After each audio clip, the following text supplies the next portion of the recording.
الشيطان الرجيم بسم الله الرحمن الرحيم ألهاكم التكاثر حتى زرتم المقابر صدق اللہ العظیم۔ دوستو، یہ سورہ تکاثر پڑھی گئی، اس کی 2 آیت۔ یہ سورہ تکاثر مکہ میں نازل ہوئی اور اس کی 8 آیتیں۔ معبرین، جو لوگ خواب کی تعبیر کے ماہر ہیں، ان کا یہ کہنا ہے کہ اگر کوئی شخص یہ دیکھے کہ خواب میں وہ سورہ تکاثر پڑھ رہا ہے تو وہ دنیا اور مال کی محبت اس کے دل سے نکل جائے گی اور وہ آخرت کو اختیار کرے گا، زہد اختیار کر لے گا، یعنی اس کا دل دنیا کی فریب دینے والی چیزوں سے دل روٹھ جائے گا اور آخرت کی طرف طبیعت اس کی چل پڑے گی۔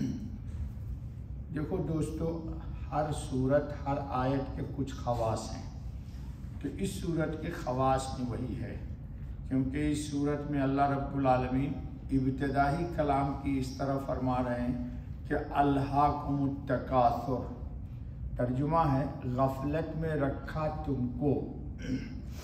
تکاثر دنیا کی بڑھوتری کی حرص میں، 100 ہے تو 101، 99 ہے تو 100۔ ابھی آ رہی ہے تفصیل کہ حدیث کے اندر ہے کہ بندے کو 2 وادی مل جائے سونے کی تو اس کی تمنا ہوگی کہ تیسری وادی بھی اسی کو مل جائے۔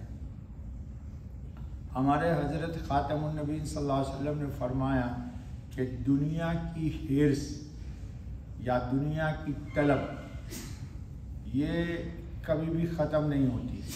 لا یملأ جوف ابن آدم الا التراب، یہ تمنا، یہ آرزو، یہ خواہش، یہ چاہت کو دنیا کی کوئی بھی چیز ختم نہیں کرتی۔ ہاں، انسان قبر میں جاتا ہے اور قبر کی مٹی جب اس کی اس آرزو و تمنا کو کھا کے پامال کر دیتی ہے تو اس کی آرزو و تمنا ختم ہو جاتی ہے۔ قرآن کریم آپ پڑھتے ہیں، ہم بھی بڑھاپے میں ہیں، ہمارے بہت سارے دوست اس عمر میں پہنچ چکے ہیں، یعنی 60 سے آگے۔ جیسے جیسے عمر بڑھے تو انسان کی طبیعت میں انابت پیدا ہونی چاہیے، یعنی دنیا سے طبیعت اس کی روٹھے، دنیا کو چھوڑے اور آخرت کو اختیار کرے، کیونکہ کام آنے والی چیز خواہ کوئی مانے یا نہ مانے آخرت ہی ہے، دنیا کچھ نہیں ہے۔ ابھی میں تفصیل حدیث سناتا ہوں آپ لوگوں کو کہ انسان جب مر جاتا ہے تو اس کے ساتھ مال چلتا، اولاد، گھر والے چلتے اور اعمال چلتا ہے، تو موت ہوتے ہی مال ساتھ چھوڑ دیتا ہے جی، اہل و عیال قبرستان تک جاتے ہیں اور اس کے اپنے اعمال قبر میں منتقل ہو جاتے ہیں۔ تو منتقل ہونے والی چیز صرف اعمال ہے۔ تو اللہ پاک کہتے ہیں کہ غفلت میں رکھا، کس چیز نے؟ التکاثر، یعنی کثرت مال اور کثرت اولاد۔ تو جو میں بات کہنا چاہتا تھا کہ سورہ یاسین شریف میں اللہ پاک کہتے ہیں وَمَن نُعَمِّرْهُ نُنَكِّسْهُ فِي الْخَلْقِ، انسان جیسے جیسے بوڑھا ہوتا ہے نا تو اس کی طبیعت ریورس کرتی ہے، مال کی محبت، اس کی محبت، اس کی محبت، اس کی محبت، اس کی محبت، حالانکہ اب جا رہا ہے آخرت کی طرف، تو اس کو ان تمام چیزوں کو دل سے نکالنا چاہیے، لیکن اس کے لیے محنت کرنی پڑتی ہے اور فکر نہیں کرنی چاہیے۔ اللہ ہم کو بھی اور آپ سب کو موت سے پہلے سچی انابت عطا کر دے جی، سچی پکی انابت عطا کر دے۔ ہمارے والد نے، آپ کے والد نے نہیں سوچا ہوگا کہ آپ دبئی جائیے گا، شاید انہوں نے نام بھی نہیں سنا ہوگا جی، کتنے ایسے ہیں جن کے والد کبھی پلین میں نہیں بیٹھے، شاید پلین دیکھا بھی نہیں ہوگا، اور آپ ہوائی جہاز میں اڑ کے دبئی آ گئے۔ جو ڈشز آپ مینو گرام میں ہوٹل کے جاتے ہیں پروگرام میں، کیا بولتے ہیں اس کو جو کاغذ دیتا ہے جس میں کھانا لکھا رہتا ہے؟ جی مینو، چلو مجھے تو بولنے نہیں، اردو میں بول دیں اس کو کیا بولتے ہیں؟ اسی لیے میں نے کہا ڈشز کے نام، شاید آپ کے والدین ان ڈشز کے نام کو قطعاً نہیں جانتے۔ جی تو آپ ٹینشن مت لیجیے اپنی اولاد کی، آپ جس طرح کھا رہے ہیں آپ سے اچھا ان کو اللہ کھلائے گا۔ کیوں؟ ہمارے حضرت خاتم النبیین محمد رسول اللہ صلی اللہ علیہ وسلم نے ایک بڑی پیاری بات کہی ہے، ایمان تو ہم سب لاتے ہیں رسول اللہ پر، لیکن یقین نہیں آتا ہم کو۔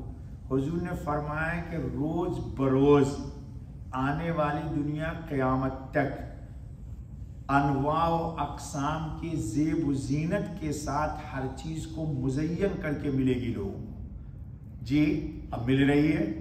جی یہ کپڑا جو ہم پہنے ہوئے شاید ہمارے والد نے دیکھا ہی نہیں ہوگا، جی پہنتے پہنتے اس کو تھک گئے۔ میرے پاس 20 سال کا جوبہ ہے اور پھٹتا بھی نہیں ہے، اور جیسے جیسے پرانا ہوتا ہے پہننے میں مزہ آتا ہے۔ جی میرے والد کہتے تھے کہ کپڑا جب پہننے کے قابل ہوتا ہے تو پھٹ جاتا ہے، اور انسان تجربات کے بعد جب زندگی گزارنے کے قابل ہوتا ہے تو مر جاتا ہے۔ یہ دو جملہ میرے والد کہتے تھے مجھے۔ جی تو آپ اپنی اولاد کا ایکسس اتنا غم مت کیجئے کہ اپنی آخرت کو برباد کر لیجئے۔ جی یقیناً میرے بچپن کے پوشاک سے بہت ہائی کوالٹی یعنی اچھے سے اچھا برانڈڈ کپڑا میرے بچے پہنتے ہیں، اور آپ یقین جانیے کہ آپ کے بچے جو کپڑا برانڈڈ پہنتے آپ کو بچپن میں نصیب نہیں تھا، اور ان کے بچے جو ہوں گے تو وہ اس سے بھی اچھے برانڈڈ کی کپڑا پہنیں گے۔ کیوں؟ یہ حضرت خاتم النبیین علیہ الصلاۃ والتسلیم کی ارشاد فرمائی ہوئی بات ہے، لیکن ہم لوگ ٹینشن لیتے ہیں، یار یہ میرے بچے کا کیا ہوگا کیا ہوگا کیا ہوگا کیا ہوگا، ارے کیا ہوگا؟ جس طرح ہم پل بڑھ کے بڑے ہو گئے کھا پی کے، ان کا بھی ہوگا۔ خیر چلیے دیکھیں تو ذرا مال اور اولاد کی حرص، علامہ عثمانی کیا لکھتے ہیں؟ یعنی مال و اولاد کی کثرت اور دنیا کے ساز و سامان کی حرص آدمی کو غفلت میں پھنسائے رکھتی ہے۔ ہائے امام غزالی، میں ان کی بات کو نقل نہیں کر سکتا ورنہ بہت ٹائم لگ جائے گا۔ بہت پیاری بات لکھی ہے امام غزالی نے۔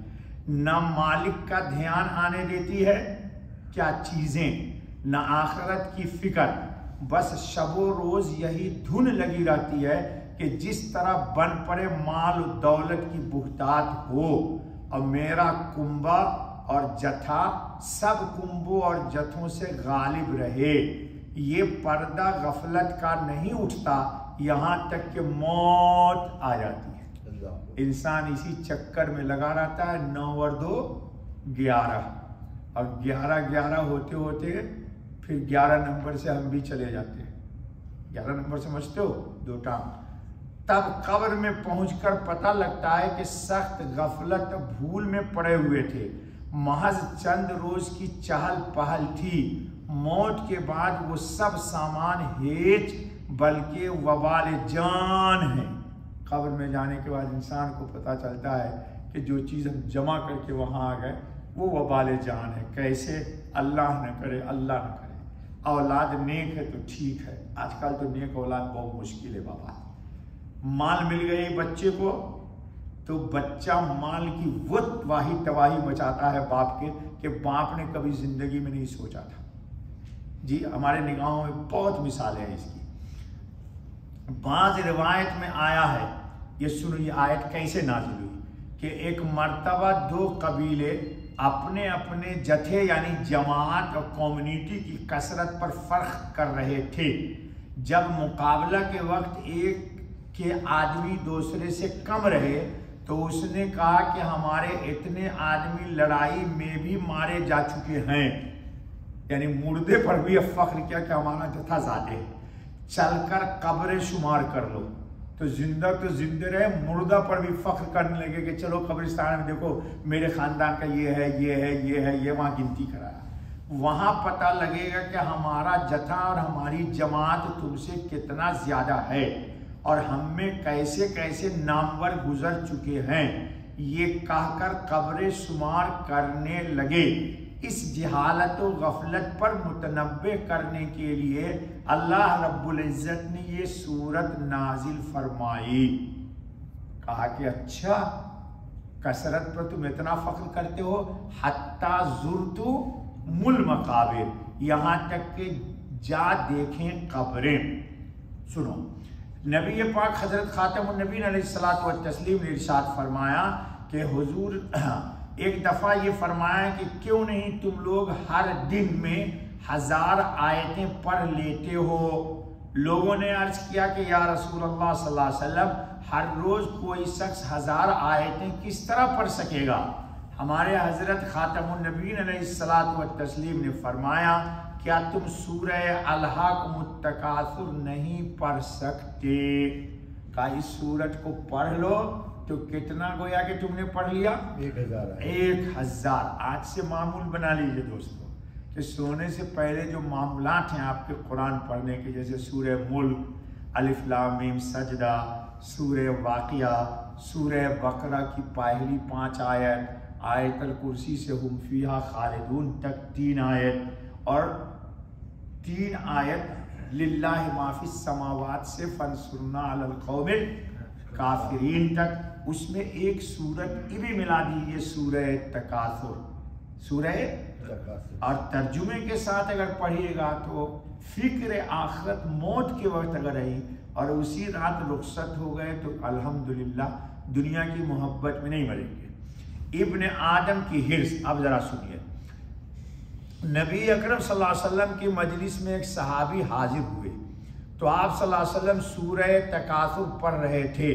اور فرما رہے تھے، ترجمہ کرتا ہوں، کہ اے آدم کی اولاد یہ کہتی ہے کہ میرا مال میرا مال، حالانکہ اے انسان اس میں تو تیرا مال صرف اتنا ہی ہے جو تم کھا کر ختم کر دو، یا پہن کر پرانا کر کے پھاڑ دو، یا صدقہ کر کے آگے بھیج دو، اور جو چھوڑ کے گئے وہ تمہارا مال نہیں، تمہارا مال نہیں۔ تو ہم لوگ تو سب بہت بدھو بیوقوف ہیں یار۔ ایک روایت میں ہے کہ اس کے علاوہ جو شخص ہے وہ تو انسان سے جدا ہونے والا ہے اور آدمی دوسرے کے واسطے چھوڑ کر جانے والا ہے۔ حقیقت یہ ہے کہ انسان کی طبعی حرص کی کوئی حد نہیں۔ اسی کا ان کلمات میں بیان ہے کیا کہ اگر ابن آدم کے لیے 2 میدان ہی سونے کے بھرے ہوئے ہیں، یہ ترجمہ کر رہا ہوں حدیث کا، تو بھی تیسری وادی کی تلاش میں لگ جائے گا، اور انسان کا پیٹ ہرگز کوئی چیز نہیں بھر سکتی سوائے مٹی کے، اور اس کی حرص کا خاتمہ بس قبر کی مٹی میں جا کر ہوگا۔ اللہ حفاظت فرمائے۔ حب مال کا مطلب، حضرت ابن عباس فرماتے ہیں کہ رسول اکرم صلی اللہ علیہ وسلم نے الہاکم التکاثر پڑھ کر فرمایا کہ اس سے مراد یہ ہے کہ مال کو زیادہ ناجائز طریقوں سے حاصل کیا جائے، اور مال پر جو فرائض اللہ کے عائد ہوتے ہیں ان میں خرچ نہ کرے۔ چلو تھوڑی سی سہولت ملی ہم کو، حلال کماؤ حلال میں خرچ کرو، نہ حرام کماؤ نہ حرام میں خرچ کرو، اور نہ حلال کما کے حرام میں خرچ کرو۔ جی صرف عمل ساتھ جائے گا۔ بخاری کی روایت میں ہے کہ میت کے ساتھ 3 چیزیں جاتی ہیں جن میں سے 2 پلٹ آتی ہیں، صرف ایک ساتھ رہ جاتی ہے، گھر والے، مال اور اعمال۔ تو اہل اور مال تو لوٹ آتے ہیں اور عمل ساتھ چلا جاتا ہے۔ جی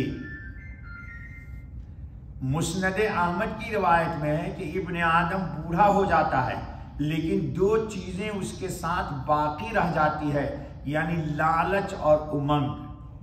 بڑھاپا میں یہ انسان کے دل سے ختم نہیں ہوتی، لالچ یعنی حرص، اور امنگ، یہ بھی کر لیتے، یہ بھی کر لیتے، یہ بھی کر لیتے۔ اللہ قرآن کا درس ہم سب کی زندگی میں آخری عمر میں اپنی طلب عطا کر دی۔ جی حضرت ضحاک نے ایک شخص کے ہاتھ میں ایک درہم دیکھ کر پوچھا کہ یہ درہم کس کا ہے؟ اس نے کہا میرا۔ فرمایا تیرا تو اس وقت ہوگا کہ کسی نیک کام میں تو خرچ کر دے یا بطور شکر اللہ تعالیٰ کے خرچ اللہ تعالیٰ کے نام پر دے دے۔ جی یعنی جب کہ تو مال کو لے بیٹھا ہے تو مال تو تیری ملکیت ہے، ہاں جب اسے خرچ کر دے گا اس وقت مال تیری ملکیت میں حقیقی طور پر آ جائے گا۔ جی رسول اللہ صلی اللہ علیہ وسلم نے فرمایا کہ تم کو تکاثر یعنی دنیا کی بڑھوتری طاعت سے باز رکھا یہاں تک کہ تم کو موت آ گئی۔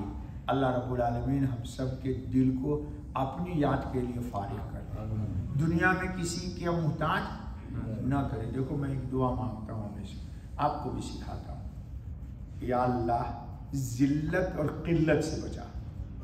یہ دعا میں مانگتا ہوں اپنے لیے، آپ کے لیے بھی مانگتا ہوں، یا اللہ ذلت اور قلت، ذلت اتنا کم نہ ہو کہ ہم تنگ آ جائیں دوسرے سے مانگیں، نہ نہ نہ نہ اللہ سے کیوں نہیں مانگیں؟ تو اللہ نہ ہم کو نہ آپ کو نہ میری اولاد کو ذلت میں اللہ مبتلا اور نہ قلت میں مبتلا کرے۔ جس چیز کی جب جتنی ضرورت پیش آ جائے اللہ ہماری حاجت کو خزانہ رحمت سے پوری کرے۔ بھئی یہ دعا ہے میری دوست، اللہ ہم سب کو توفیق فرمائے۔ بس